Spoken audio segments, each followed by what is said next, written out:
यूं मायूस होकर अभी बैठना नहीं है तुमको, तुम्हें बड़ी दूर जाना है अभी। नमस्कार, जय हिंद। मैं हूं आपका दोस्त कवि आदिगणेश। स्वागत करता हूं आप तमाम साथियों का। रीट मुख्य परीक्षा हेतु हिंदी की टेस्ट सीरीज प्रारंभ कर रखी है। जो महत्वपूर्ण सवाल है जो पूछे जा सकते हैं, कुछ सवाल पूर्व परीक्षाओं में आए हुए हैं, उनका मैं यहाँ पर संकलन करके आपके समक्ष प्रस्तुत कर रहा हूँ। तो प्रारंभ करते हैं पहला सवाल। और जीके की क्लासेज के लिए अपना जो दूसरा चैनल है कोचिंग वाला नव सृजन क्लासेज, उसके ऊपर जीके की निःशुल्क रूप से क्लासेज वहाँ पर भी चल रही है। जो रीट का प्रथम पेपर वहाँ पर शैक्षिक परिदृश्य चल रहा है अभी। पहला सवाल देखते हैं आज की कक्षा के अंदर। देवनागरी लिपि में स्वरों की संख्या है। देवनागरी लिपि में स्वरों की संख्या है 10 है, 11 है, 12 है या फिर 13 है। बताइए साहब, कितनी हो जाएगी देवनागरी लिपि में स्वरों की संख्या? तो उत्तर हो जाएगा साथियों, यहाँ पर अपना बी ऑप्शन वाले कॉलम को भर लेते हैं, यानी कि 11। देवनागरी लिपि में स्वरों की संख्या कितनी है? 11 हो जाएगी। और 11 कौन कौन से हैं देख लीजिए आप। ए हो जाएगा, आ, ई, ऊ, ऊ, री, ए, आई, ओ, औ। ये यहाँ पर 11 हो जाएंगे, देख लीजिए। 1 2 3 4 5 6 7 8 9 10 और 11। ये हो गए साहब अपने देवनागरी लिपि के हिसाब से स्वरों की संख्या 11। इनमें भी लघु स्वर होते हैं और दीर्घ स्वर होते हैं। लघु स्वर वो जिनमें एक मात्रा का समय लगता है, जैसे कि ये हो जाएगा, ये हो जाएगा, ये हो जाएगा और ये हो जाएगा। यानी कि ये जो चारों हैं ये क्या है? लघु या फिर ह्रस्व स्वर हो जाएंगे, ठीक है। बाकी जिनमें दो मात्रा का समय लगता है, जैसे कि आ हो गया, बड़ी, बड़ाऊ, ए, आई, ओ और औ। तो 1 2 3 4 5 6 7, ये 7 हो जाएंगे क्या? अपने दीर्घ स्वर हो जाएंगे साहब, दीर्घ स्वर। तो ये थोड़ा सा अपने मामला है।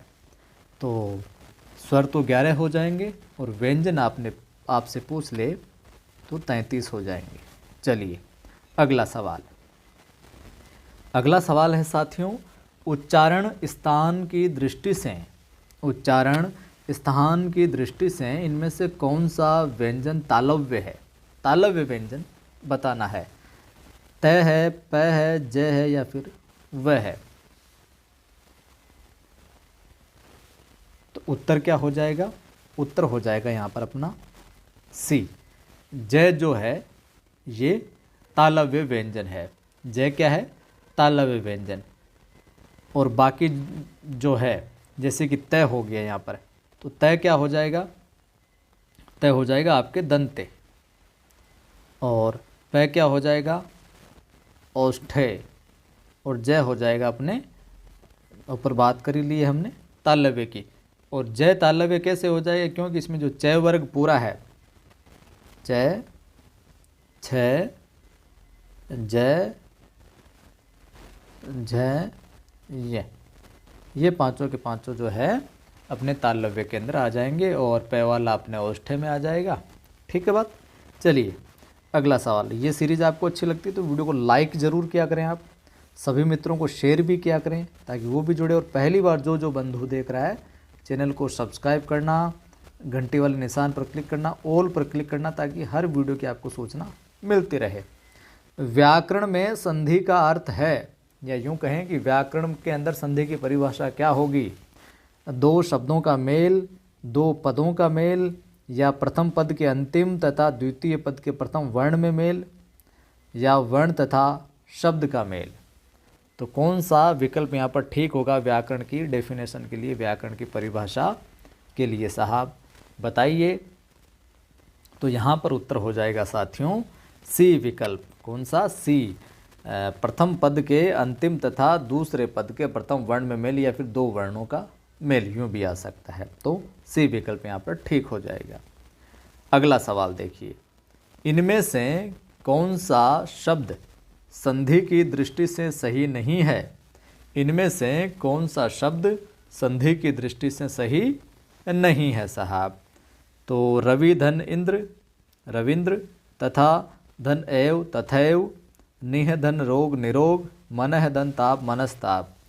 तो कौन सा संधि की दृष्टि से सही नहीं है? तो यहाँ पर अपना साथियों क्या उत्तर हो जाएगा? उत्तर हो जाएगा ए, रवि धन इंद्र। अब आप बोलोगे गुरुजी ऐसे कैसे? तो आपको पता है यहाँ पर संधि कौन सी होगी, वो तो आप कमेंट करके बताना, और सही में बता देता हूँ। यहाँ पर ये हो जाएगा, ठीक है, जो ई की मात्रा छोटी नहीं बड़ी आएगी, ठीक बात। और इन सब में कौन कौन सी संधि वो आप कमेंट करके ज़रूर बताना। अगला सवाल है, अप्रत्याशित शब्द में मूल शब्द है। ये सवाल कई बार पूछा गया है। अप्रत्याशित शब्द में मूल शब्द है, प्रत्याशित, आशा, आशित या प्रत्यय। बताइए कौन सा शब्द जो है मूल शब्द यहाँ पर होगा? तो उत्तर हो जाएगा साथियों अपना क्या, बी, आशा जो है वो मूल शब्द होगा। अब आप पूछोगे गुरुजी कैसे? तो यहाँ पर देखिए मैं लिख देता हूँ अप्रत्याशित।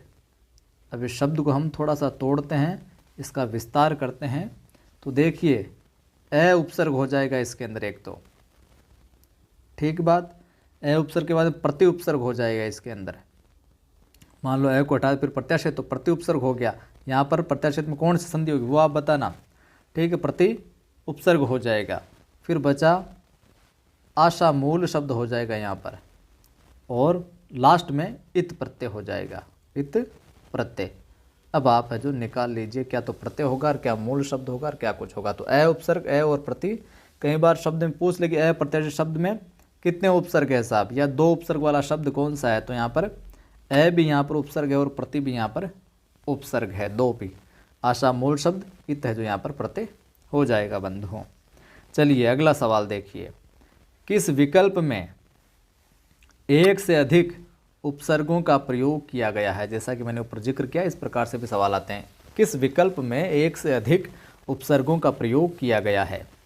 पर्यावरण शब्द में, अलंकार में, तिरोभाव में या फिर आविर्भाव में? बताइए साथियों, किस विकल्प में एक से अधिक उपसर्गों का प्रयोग किया गया है? तो उत्तर हो जाएगा बंधुओं यहाँ पर अपना पर्यावरण।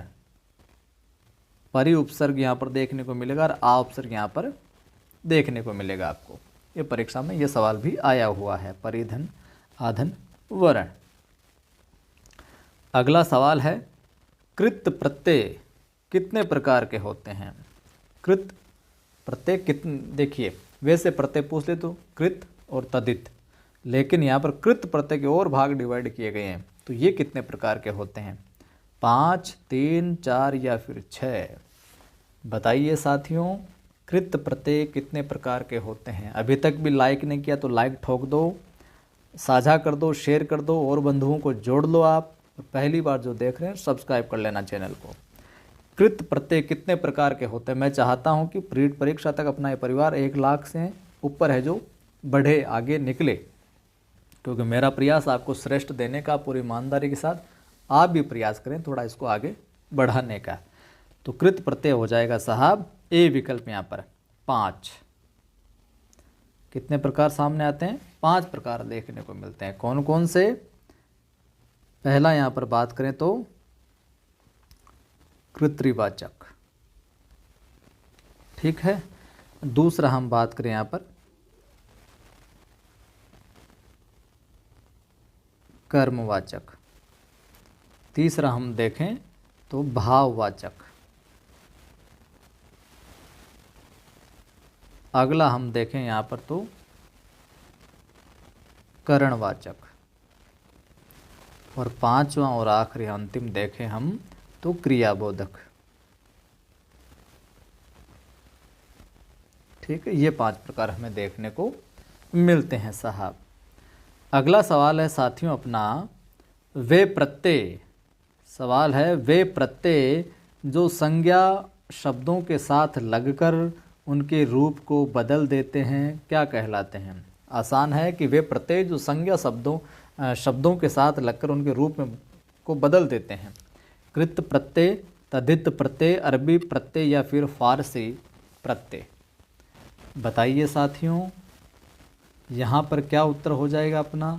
तो उत्तर हो जाएगा यहाँ पर तद्धित प्रत्यय। दूसरा जो कॉलम है इसको हम राइट कर देते हैं विकल्प को, तद्धित प्रत्यय। और जो क्रियाओं वाले कृत प्रत्यय। सवाल है पुत्र शोक का सही सामासिक विग्रह तथा भेद होगा।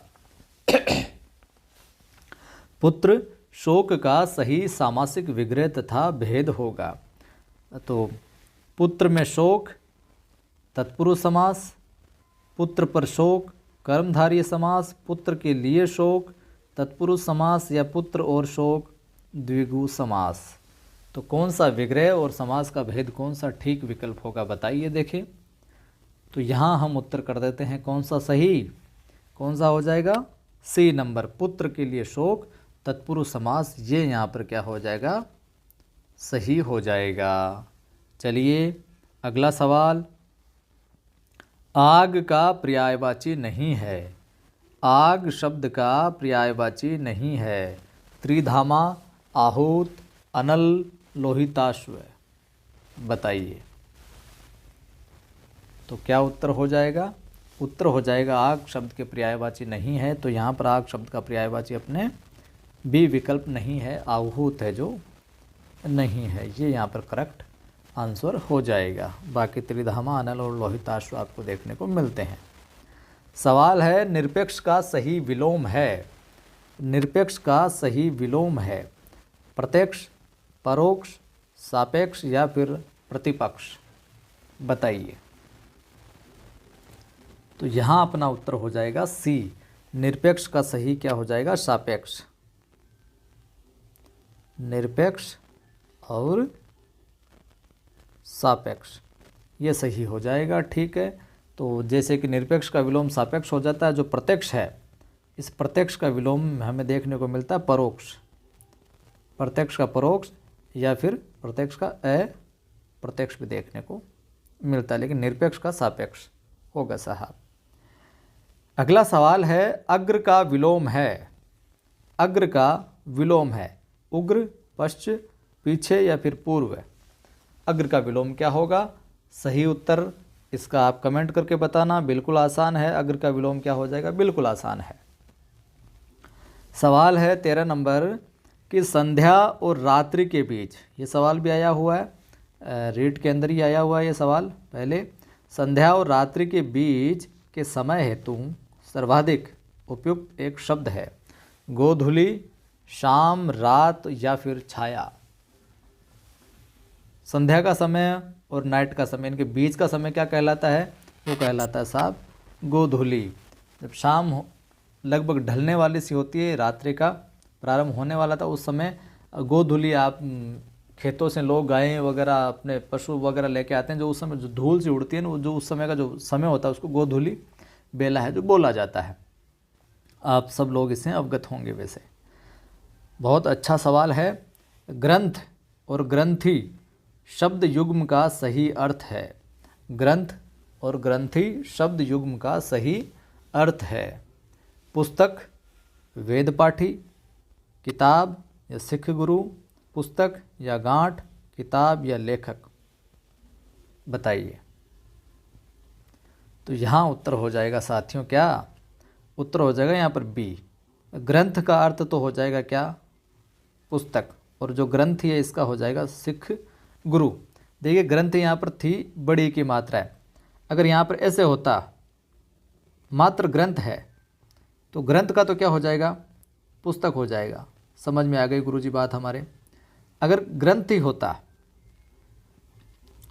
छोटी की मात्रा होती, छोटी की मात्रा होती तो क्या हो जाता गांठ हो जाता।